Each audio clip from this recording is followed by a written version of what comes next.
Praise God. Hello, Mike. Testing. Magandang umaga sa ating lahat. Praise the Lord. Walang tao. Praise the Lord. Amen! Yan, ang mga anak ng Diyos. Okay po. Siguro ang gagawin natin kasi ang aga pa naman, 8:37, I'll be doing preaching, teaching para yung mind natin is ma-exercise kung ano yung mga dapat nating pag-aralan. Mula sa pinasa kanina ni Sister Gian about sa Hebrews chapter 10 verse 31 na ang sabi doon, it is fearful thing to fall into the hands of the living God. Nakakatakot or kakilakilabot ang mahulog mula sa kamay ng ating Panginoon. Kapag sinabi nating kakilakilabot, sino dito yung matatakutin? Matatakutin sa multo. Si Jasper, mong bata yan, matatakutin talaga kalalaking tao, pero kapag wala nang kasama yan sa bahay, tumatakbo yan. Pero lahat tayo kung may mga bagay na kinatatakutan tayo, right? Ano yung mga kinatatakutan natin sa ating buhay? Brother James, this is a preaching teaching na. Give me a minute to discuss this verse na kung saan napakalalim ang ibig sabihin ng Hebrews 10:31 na maraming mga ang akala natin angga-anggaan na kasalanan, pero ito ay mabigat at maaring magpapalayo sa ating relationship sa ating Panginoon. So Brother James, ano yung kinatatakutan mo? Siguro po ang kinakatakutan ko yung malayo sa Panginoon. Kasi she knows all. In English, kinakatakutan ko po na siguro mawalan din ng mahal sa buhay. Yes. Pero dahil lahat naman po tayo ay babalik sa pagkalikabok, tatanggapin ko po kahit mahirap. Dahil malay nyo makikita-kita po tayo sa langit. Pero hindi na nga po mag-iina o magtatatay, kundi magkakapatid na lang po sa Panginoon. Thank you. So, nakakatakot ang kawalay sa Panginoon. Si Sister Elena. Ako rin natatakot na mawalay sa Panginoon. Kaya habang buhay pa ako, ginagawa ko na yung karapat-dapat para kay Lord, na yung mga salita niya, sana magawa ko ang lahat ng pinagbibilin niya. Yun ang hinihingi ko sa kanya, na sana huwag niyang itulot na magkamali ako sa mga hindi niya gusto. Yun lang po yung hinihingi ko sa kanya, na ituwid niya ako sa mga maling bagay, at saka sana hindi niya ako pababayaan sa lahat din ng mga ginagawa ko sa buhay. At hinihingi ko pa na sana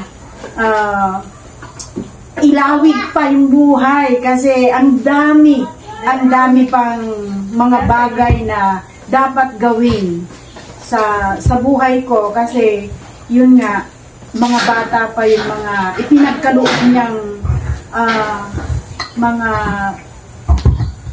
agiti intud na kanya tata nga kasla panang tulong kada iti ubing nga pataraken kanya ni Apo iti dawdawatak kanya na nga sapay la kumaapo tapa ati dugong pa iti biyag ko tapno maitud kumot iti robrobengan akas ina nga napukaw kanya da adi lang ti dawdawatak kanya na. Thank you po. Thank you, Sister Raquel. Ganon din po, Pastora, yun po ang kinakatakutan ko din, yung malayo sa Panginoon. At lalo na po sa family ko, sa mga anak ko. Yun po ang kinakatakot ko, yung malayo po sila, mapunta po sila sa ibang landas. Yun po ang lagi kong pinag-pray na kinakatakutan ko kay Lord, na mga anak ko magamit sa Panginoon. Yun lang po. Okay. So, hindi ko na tawagin isa-isa, pero alam kong bawat isa sa atin mayroong kinatatakutan. At narinig ko nga sa inyo, ang kinatatakutan ninyo ay ang mawalay sa Panginoon. That is the major thing sa buhay ng isang Kristiyano. Pero in reality, ang dami nating kinatatakutan. Mga practical sa buhay na kinatatakutan. Ako, natatakot akong mawalan ng pera. Totoo yun. Bakit? Pag nawalan ka ng pera, saan ka kukuha ng pambili mo ng pagkain? Diba? Dahil araw-araw natin yan kailangan. Pambayad ng kuryente, pambayad ng tubig, pambili ng kung ano-ano. That is in practical way. Na lahat tayo natatakot sa ganoong sitwasyon na may mangyari sa atin. Natatakot tayong magkasakit. Maraming mga practical na kinatatakutan ng tao. Pero higit sa lahat, sa napakinggan ko sa inyo na mga haka-haka, kuro-kuro, or mga ideas, na ang kinatatakutan natin ay mawalay sa Panginoon. Ngunit ano bang nakapaloob doon sa kinatatakutan nating mawalay sa ating Panginoon? Natatakot ka lang na mawala? Ano naman yung contribution mo? Para sa ganon ay hindi ka mawala sa ating Panginoon. Kasi there is a napakalaking danger ang mangyayari sa ating buhay kapag ang mga bagay-bagay na inaayawan ng Panginoon na ginagawa natin, yun pala yung magpapawalay sa atin. So, ano dapat natin gawin? Na mga bagay na practical na akala natin ang gaan-gaan, napakagaan na kasalanan ng akala natin ay hindi ito kasalanan sa harap ng Panginoon, pero napakalaking kasalanan pala. Okay? Unang-una, pride. Sinong may pride dito? Okay? May fried chicken tayo minsan. Napagalitan ka lang ng pastor mo, napagalitan ka ng kapatid mo, napagsabihan ka, yun na yung dahilan upang hindi ka na mag-church. So, sino ang nagsasuffer doon? Ikaw. Bakit? Kasi, yung kaluluwa mo, yung nagsasuffer na akala mo, masasaktan mo, yung pastor mo, masasaktan mo, yung brothers mo, masasaktan mo yung mga kapatiran mo dahil sa napagsabihan ka, yun na yung unti-unting nawawala ka na doon sa section or sa congregation.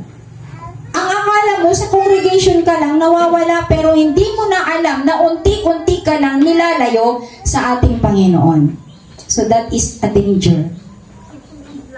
Ngayon, dahil sa sobrang pride mo, aalis ka sa church, pupunta ka sa ibang church, maghahanap ka ng ibang kagrupo mo. Pagdating mo doon, meron ka na namang hindi nakita, mayroon ka na namang nakitang hindi maganda na nakasama sa ego mo, nakasama sa emosyon mo.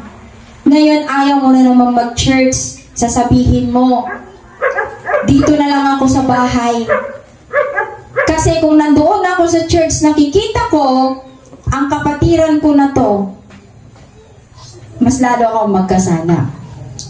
Do you think na kapag nasa loob ka ng tahanan na mayroon kang hinanakit sa iyong kapatiran, do you think hindi danger yon? Ano masasabi natin doon? Hindi ba yun danger? Ano yun? Magsalita tayong lahat. Kasi preaching, teaching ito, hindi lang ako. Kasi give me a time to discuss this verse. Na parang isang disco na natin to kahit once a month lang ako. Kasi binibigyan ako ni Pastor Jude ng time ko. So every third Sunday, pwede nating pag-aralan ng salita ng Panginoon. Pagbulay-bulayan. Okay. Brainstorming. Ako, ikaw, para tayo'y lumago. Mayroon akong hindi alam na alam ninyo na pwede nyong i-share na yun ay pagbulay-bulayan upang sa ganon ay magkaroon tayo ng mas malalim na pangunawa sa salita ng ating Panginoon. Kasi iba naman kasi yung preaching, yung ginagawa ni Pastor Jude, na hindi mo pwedeng i-interrupt. Makinig ka lang. Dito, nag-aaral tayo. Gusto niyo po ba yun? Nag-aaral tayo, i-dig more natin about the Word of God, na siyang magbibigay sa atin ng mas malalim na interpretation ng Biblia. Interpretation ng kanyang salita na minsan nawawala na tayo sa interpretation ng Bible. Nawawala na tayo sa kaalaman sa salita ng ating Panginoon. Anong sinabi ko kanina, Brother James? Meron ka bang sagot nun? Kapag sinabi ng isang kapatiran, ay hindi na ako mag-church dyan, ganyan naman sila. Maghanap na lang ako ng kagrupo. O ngayon, nung may nakita siyang hindi maganda doon, hindi na yan siya nag-church, nanatili sa loob ng tahanan, dahil pinaninindigan ng kasabihan ng karamihan, na mas magandang dito na lang ako sa loob ng bahay na wala akong nakikita, kaysa nandoon ako na magkakasala lang. Do you think hindi siya nagkakasala doon? Anong sa inyo? Do you think hindi siya nagkakasala doon sa pananatili niya sa loob ng tahanan dahil yun ang pinaninindigan niya na kapag siya'y sumamba at makita niya yung mga kanyang kapatiran na yun ang nanakit sa kanya, sa kanyang kalooban, mas nanaisin niyang pumunta na lang sa loob ng kanyang kwarto at doon manalangin. Anong masising niyo doon? Is it right? Pride po talaga yun eh. Okay, pride. Kasi naniniwala ako sa una kong narinig na kasabihan na pag yung apoy, kahit na uray no narubrog, Yes. isinam, mamamatay din yun. Kasi wala ka nang kasama. Ganun tayo pagdating ng araw, pag ganun ang pride po natin. Amen. Yes po. Sa Philippians yata yun, anong sabi ni Pablo? Huwag niyong kaligtaan. Sabi niya, ang pagtitipon-tipon. Diba? 2 o 3. Yung kasi naninindigan tayo. Yun kasi ang prinsipyo ng mga self-righteous na Christian na pwede silang manalangin, pwede silang mag-worship sa loob ng bahay na kahit walang kasama. Pero that is pride. Kasalanan pa rin. Bakit kamo? Gumawa ka man ng pag-worship mo sa Panginoon kung mayroong pride sa puso mo. Kasalanan pa rin yan. Kasalanan yan. Hindi mo maay-ayo ni Apo. Kailanman hindi mo siya mapiplease. Bakit? There is certain sin inside your heart na pwede mo sanang i-release. Pero bakit hindi yun nangyayari? Pride. Kasi nagmamagalingan sila. Huwag mong hayaan na ganun yung gagawin mo na hindi ka pupunta sa loob ng iglesia. Kasi minsan ang mga mananampalatay, bakit noon? Wala naman yan. Okay? Bakit noon? Kayang-kaya naman nilang maglingkod. Noon yun, iba ngayon. Kasi we are under grace. No, we are under the monitoring of the Holy Spirit, diba? Kasi may kanya-kanyang panahon yan. God the Father, He is the God of creation. Jesus Christ, He is the God of salvation. And Holy Spirit, which is siya ngayon, no, nagmomonitor sa atin. This is the time of the Holy Spirit. Under grace. Connected din sa ating Panginoong Jesucristo.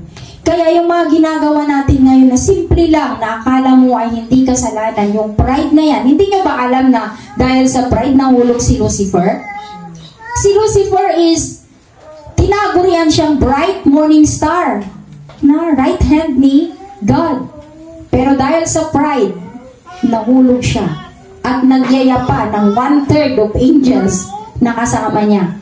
So dito, wag nyo mahayaan na magyaya kayo, mag-network kayo, or parang, kumbaga, yayain nyo yung manghikayat kayo ng mga kapwa nyo Kristiyano, ay, wag na dyan, doon na tayo. Ganyan naman sila. Ano? Ganyan naman sila. Wala naman silang consideration. Yung mga ganun. Ang salita ng Panginoon, parang nakadong na kampilan. Alam nyo, yung pag hinasa mo yung, yung gulok. Di ba nasa Bible yan, ang salita ng Panginoon is like a sword. Tudyugin na ka dito para masugat ka. Para ma-feel mo yung pain. At habang tayo nasasaktan sa salita ng Panginoon, doon tayo lalago, doon tayo lalalim sa ating pananampalataya. But what are those Christians are doing right now? Kapag sila'y nasasaktan, anong ginagawa? Aalis. Ipapakita talaga sa pastor, ipapakita sa kapwa mananampalataya na nasaktan siya. And that is a pride. And never kang maligtas kapag ganyan ang gagawin mo. Kasi yan ang naghiwalay sa relationship ni Lucifer sa ating Diyos. Kapag ganun ang attitude nyo, attitude natin mga kapatid, unti-unti kang ilalayo. Hanggang sa muling pagbabalik ng ating Panginoong Jesucristo, makita mo sa iyong sarili, hindi ka pala karapat-dapat. So sayang yung ilang taon na pag-uupo mo dyan. Sayang yung ilang taon na nagpupunta ka dito, pumapalakpak, nagpupuri sa ating Panginoon, ngunit hindi mo alam ang kahulugan ng pagpupuri mo sa ating Panginoon. Bakit?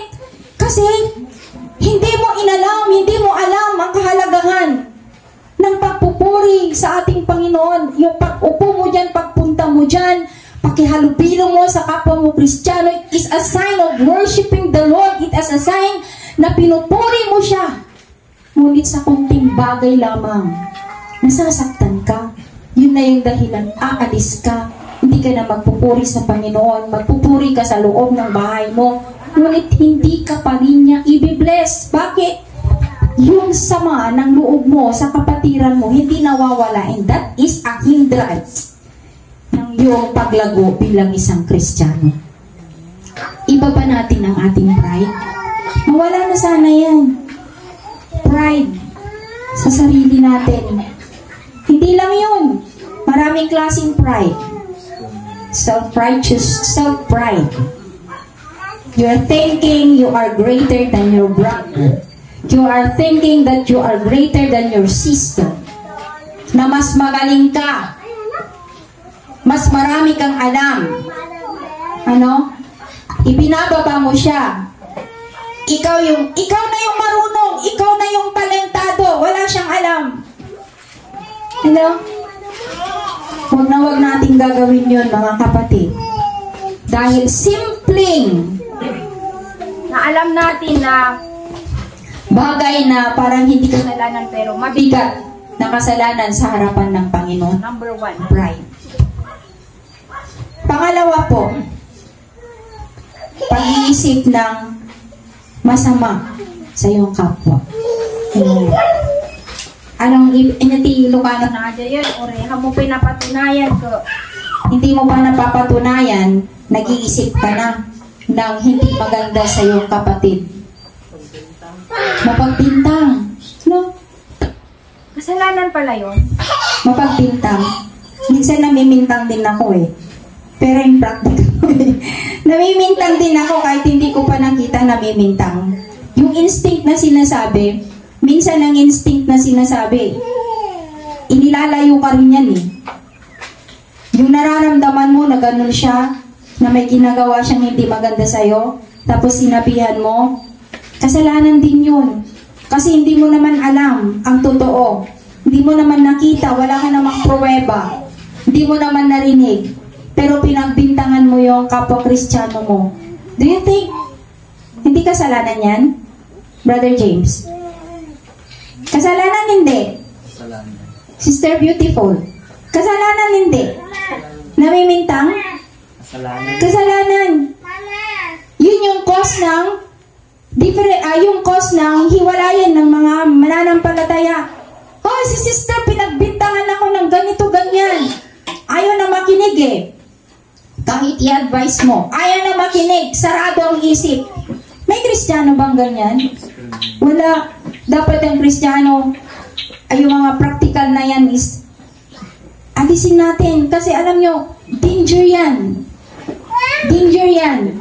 Lalaki at lalaki yan, hanggang sa lalaki din. Yung yung parang hidwaan ng bawat isa sa atin dahil sa mga ganyang bagay.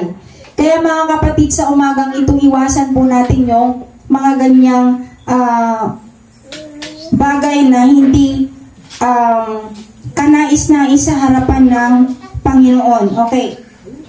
Pangatlo, kawalan ng panahon sa ating Panginoon. Okay, ito na yung isang major kawalan ng panahon sa Panginoon. Ano ba yung alam ninyong kawalan ng panahon sa Panginoon? Yun bang nagsisimba ka lang? Ano? Yun lang ba yung panahon mo sa Panginoon na sinasabi dito? Anong ginagawa mo sa loob ng tahanan mo? 24 hours a day. Okay, nagtatrabaho, paikot-ikot, ano pa? Gadget. Okay. Hindi nyo ba alam na ang cellphone isang paraan na nilalayo ka sa ating Panginoon? Hindi mo na maibigay ang panahon mo. Manalangin kahit 5 minutes man lang bago ka matulog. Kahit nakahiga ka, you can worship God kahit 5 minutes. Sabihin mo sa kung may katabi ka, sabihin mo, wag mo muna akong istorbuhin. Magme-meditate muna ako kahit 5 minutes lang. Honestly, sino gumagawa ito sa kanilang tahanan? Honestly, sino gumagawa ng ganito? Na gabi-gabi nagpipray. Every morning nagpipray. Amen. God knows. Sure? Really? Okay. Kung ganon, may ayaw ni Apo kada kayo kakabsat. Saan lang nga daw ti Domingo, ti panahon iti Apo, alalahanin niya mga kapatid, hindi lang yun. 24 hours a day, 7 days a week. Ilang oras mo binigyan ng Panginoon. Dito, pag nandito tayo sa simbahan, ilang oras lang nagmamadali pa tayo. Ilang oras lang, hindi pa tayo nakikinig. Pagdating din sa bahay, 7 days, Monday hanggang Saturday, cellphone pa rin ang inaatupag natin. Hindi masama mag-cellphone dahil that is way of communication. Marami tayong nakikita din doon. Marami tayong nababasa mga word of God na ina-upload ng mga vlogger, yung mga magagaling sa Biblia. Marami tayong napag-aaralan doon, pero hindi lang yun ang isang way para maging closer tayo sa Panginoon, pero yung prayer time mo, meditation mo. Sabihin mo sa sarili mo, mangako ka sa sarili mo, from this time on, give a time to God.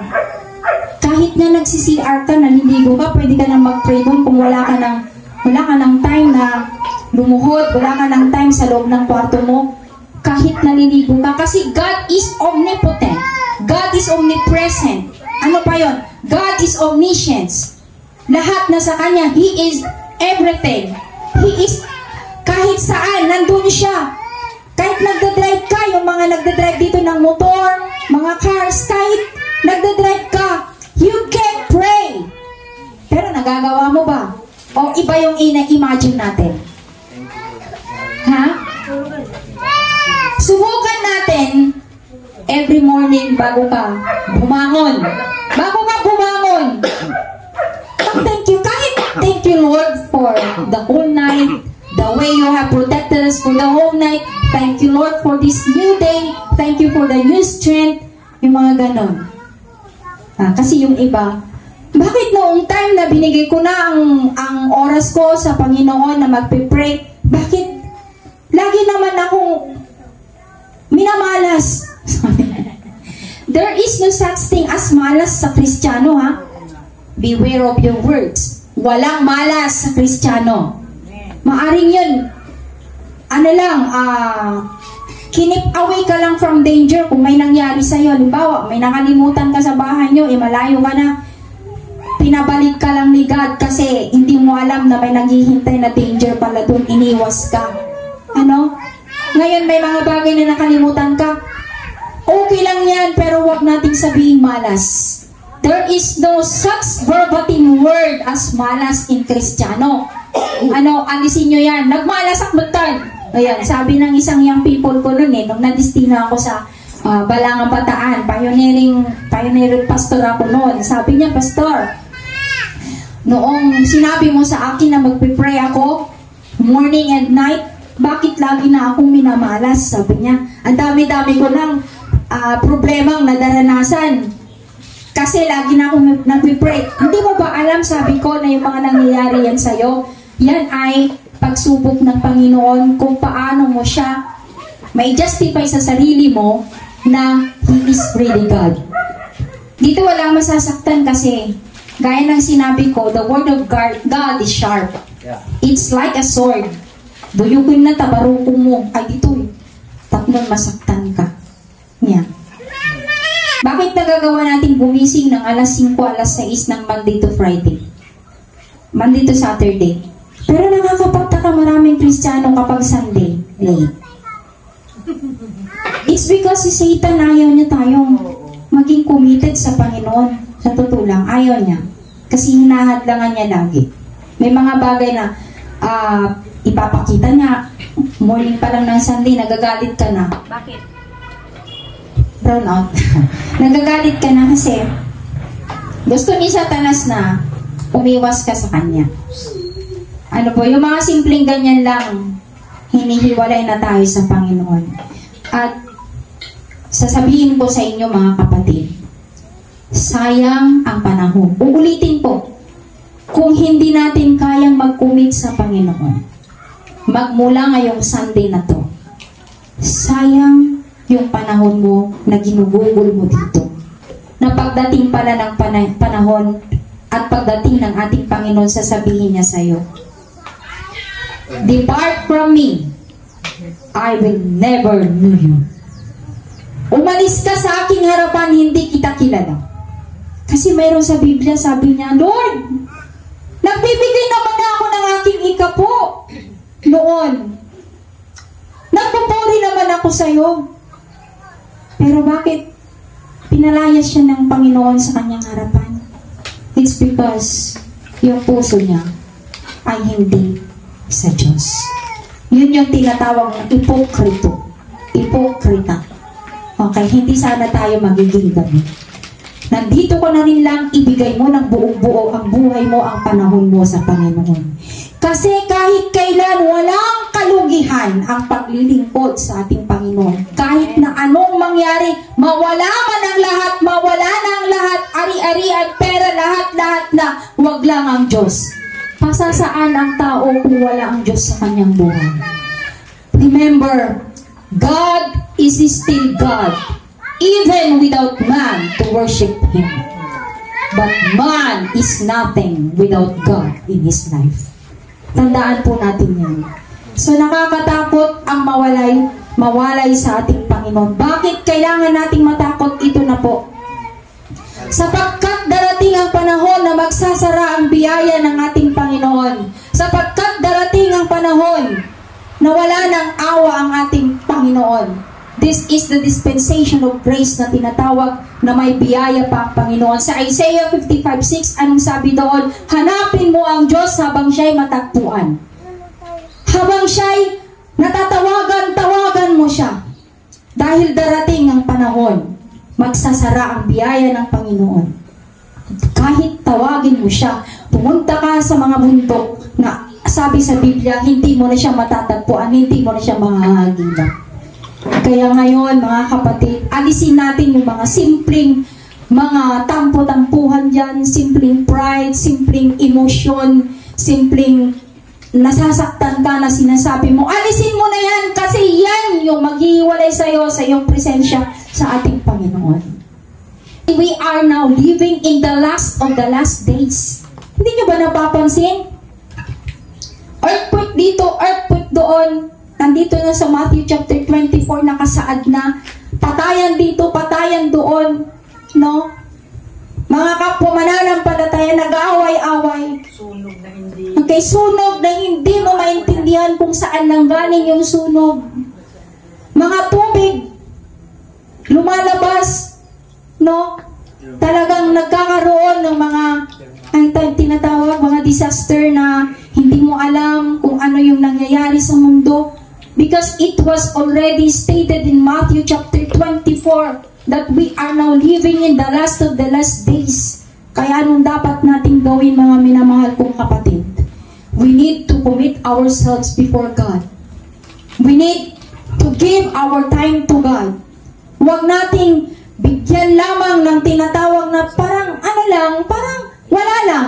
Nagpunta ka lang doon, magpakita ka lang, wala lang. Hindi ka nakikinig sa salita ng Panginoon, wala lang. Useless. You cannot feel the presence of God.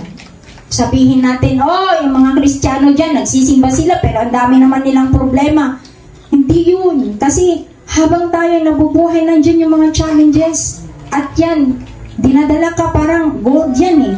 Yung pananampalataya natin parang gold yan, nire-refine yan. Ang tunay na gold, kahit isunog mo yan sa apoy, hindi yan mangingitim. Lalong, nagano yan, lalong kikinang. Dahil tunay siya. Sinong tunay na Kristiyano dito? Alam mo sa sarili mo kung tunay ka sa harapan ng Panginoon. Huwag niyong tingnan kung sino yung tumatayo dito. Ang tingnan mo yung sarili mo kasi kanya-kanya tayo ng kaligtasan. Huwag isalalay ang kaligtasan mo sa iyong kapwa Kristiyano. Dahil ikaw lang at ang Panginoon ang nakakaalam. Diyos lang ang nakakaalam ang katayuan mo sa harap ng Panginoon. At ikaw lang. Hindi niya kayang iligtas ang sarili mo. Ang kapatid mo, hindi niya kayang iligtas ang kaligtasan mo, ang sarili mo. Kaya sa umagang ito, uulitin ko, doon tayo magtatapos. Sa Isaiah 55:6. Hanapin mo ang Diyos habang siya'y matagpuan. At tawagan mo siya habang siya'y matawagan. Huwag mong hayaan ng pride. Huwag mong hayaan ng iba't ibang bagay na nangyayari sa atin dito ang maglalayo sa iyong paglilingkod sa ating Panginoon. Kasi sinasayang lang natin ang panahon natin. Kapag panahon na ng Diyos na sasabihin, mararapture tayo at hindi pala tayo kasama doon. Don't take for granted yung ating paglilingkod sa Panginoon. Sa umagang ito, mga kapatid, I have presented to you some of the practical sin na akala natin magaan, pero yun ay mabigat na pala. At yun ang nagkukos, nag-i-start na maglalayo sa ating Panginoon. Kapag ikaw ay malayo na sa Panginoon, there is already a danger. And that is danger na yan, kailanman mahirap nang ibalik kapag nagsara na ang biyaya ng ating Panginoon. God bless us all and have a nice day.